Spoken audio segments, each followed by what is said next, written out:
Detroit. This is where it all began. The world's forge. The place where it all started.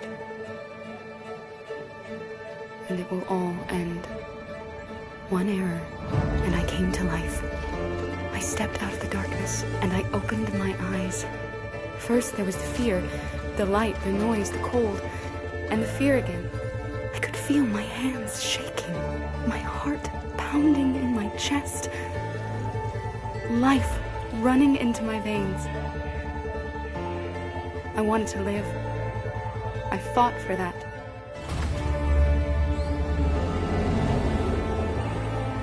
I had to find out what was outside.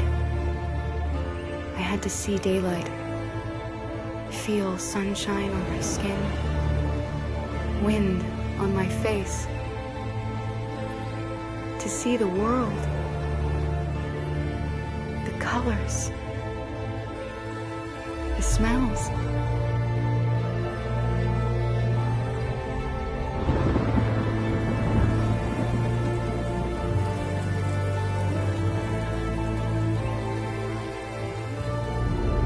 But the world is not what I imagined.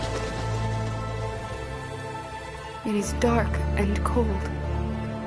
It is harsh and violent, unfair and brutal. It almost convinced me I was nothing.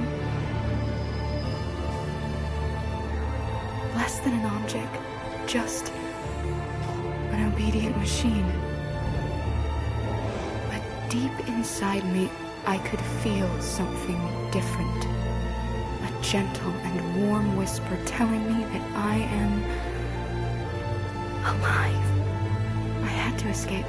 I had no choice. Escape to love, to hope, to live, to figure out what that force inside me was. Maybe I will change the world. Maybe I will choose a different path. Now, it's up to me to decide. My name is Kara. I am one of them. This is our story.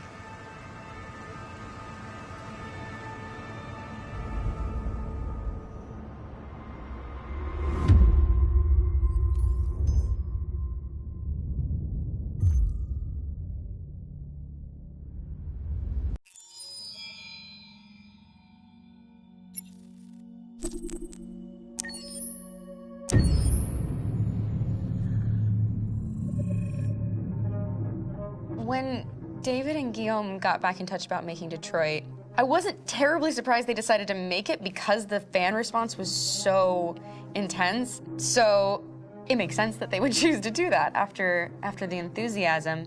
It was a challenge, and it was just an interesting thing to get my head around how to approach this character now as a different, much older person, and whether or not she had changed. And I'm very happy to say that with Detroit, I've had the opportunity to see Kara grow so much more than I ever expected. You do the housework, the washing, you cook the meals, and you take care of... God damn it, when the fuck's the light gone now? Alice! Alice! I mean, she starts out essentially how she does in Kara in a very, not robotic, but, you know, android, other way, and getting to take this journey where she becomes more and more human as it goes on. You know, and as an actor, that's a wonderful exploration in every way, whether it's how she sits, her posture, how her voice changes, how emotions change, and how much emotion is based on things like empathy and social experience. And so having, you know, as much material as I got with David to have this huge, nuanced arc was really incredible.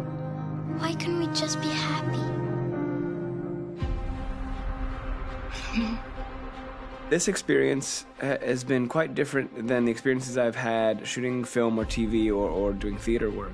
I have 83 dots on my face and a really flattering black wetsuit type thing, and you're jumping around with props, and it's kind of like being a 10-year-old imaginative kid, which is fun. There's 80 cameras around us. It's already lit. So we just shoot and shoot and shoot and shoot and shoot. There's no change of sets, there's no hair and makeup, there's no wardrobe, so we move really fast, and we'll go through about 35 pages in a day. Working in TV or film will probably do 6 pages a day. It's kind of acting boot camp. It's like working out constantly. I mean, you're doing this thing, and then you got to do something that's completely other back to back to back. And so that kind of process of working is very challenging, but it's also very exciting because you just have to keep coming up with new ideas. And your head goes all over the place because you're trying to keep track of basically 4 different storylines for each different response. You shot that girl, for fuck's sake. It was a machine that looked like a girl. Yeah, I know what I should have done. I just told you I couldn't. All right, I'm sorry. The fact that David Cage, he's telling like many stories interwoven from beginning to end is super complicated and super impressive, and I have no idea how he keeps it all in his head. He's not just the writer or the director who's seeing this from the outside eye. He's also thinking about the player walking through this space. You know, only somebody who really, really loves not the work, but like these characters and these stories and cares about doing something meaningful would invest that much in it. And it's always inspiring to work with somebody who cares that much. My experience with motion capture is this one. And I found it sort of terrifying in a way, because they said the computer's going to build you. But then as we got into it, I realized all the elements of it were still artistic. I just dipped into a really brilliant setup here. I've never seen anything like it. And this won't turn me into a product because I was playing a character. So it's wonderful. In the game, Detroit comes back because of a revolutionary industrial rebirth. And there's no reason why that can't happen in Detroit, because they have such tremendous infrastructure for millions and millions of people who can very easily support, you know, a new industry. The city is really strong and resilient, but the city has also been through so much. You see the damage. But it takes that time of kind of rebuilding and reinvesting into the city that I think is happening slowly but surely. The potential of Detroit as a city is something that this game does a lot of justice to, because it would be easy to look at Detroit as some place that used to be, and that's not the case. This game provokes a lot of conversation and reflection on our potential near-future engagement with machines. That's what we are to them. There's merchandise on display in a shop window. I think that a group that feels marginalized, feels like they deserve and have earned access to themselves and the environment around them, and are trying to figure out a way to articulate how to get freedom. What was I designed to be? Their slave? Their toy? It plays with your comfort levels. You think that this is fine, you're comfortable with it, until something blurs the line and throws you off, and now, do I feel differently about whether this should be allowed? Should it be banned? Should it be encouraged? You're gonna ruin our lives, and for what? For a bunch of machines? They are not machines! They are alive! I'm alive! You're alive! They're nothing! There are lots of comparable comparisons to any type of persecution of religion, race, etc., dating way back. It can't just be a video game where you shoot 'em up or where people make these choices to do whatever. I think that's the whole point. You have the choice, and you can either choose to go in one direction with your character or another. And I think that's going to be very telling about the gamer. Very telling. I think there's going to be a really strong reaction to this game, which has such a strong perspective.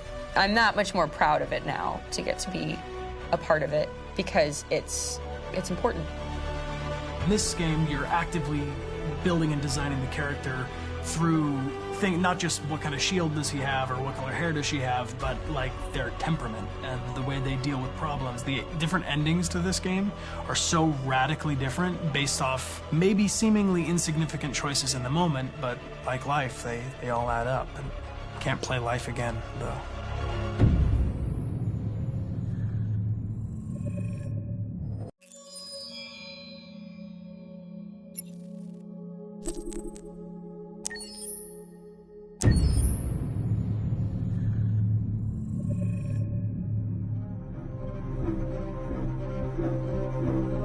My name is Marcus. My name is Connor. My name is Kara. I am one of them. This is our story. I think who Kara is, or how I would describe Kara, depends entirely upon who's playing her. because you have the option to make her multiple different people depending on the choices she makes. But I think she does start out incredibly naive, incredibly innocent, and kind of hapless. I'm sure we used to be friends before I was reset. Maybe we can be friends again. She's a person who's characterized, I think, by empathy. She's a person who really, she just comes from her heart. You'll never leave me, right? Promise you'll never go. I promise. Kara, please! Are you okay? Are you hurt? Wait a minute. Leave her alone! Kara, leave her alone! The really beautiful thing that I've had the gift to be able to do is to essentially build a person from the ground up, because that's what she's doing throughout the game. And with every experience she has and every person she meets, she's building, you know, first emotions and then the sense of judgment. And it's sort of an exploration of what it is to be a human. Don't worry. Luther and I will be right here.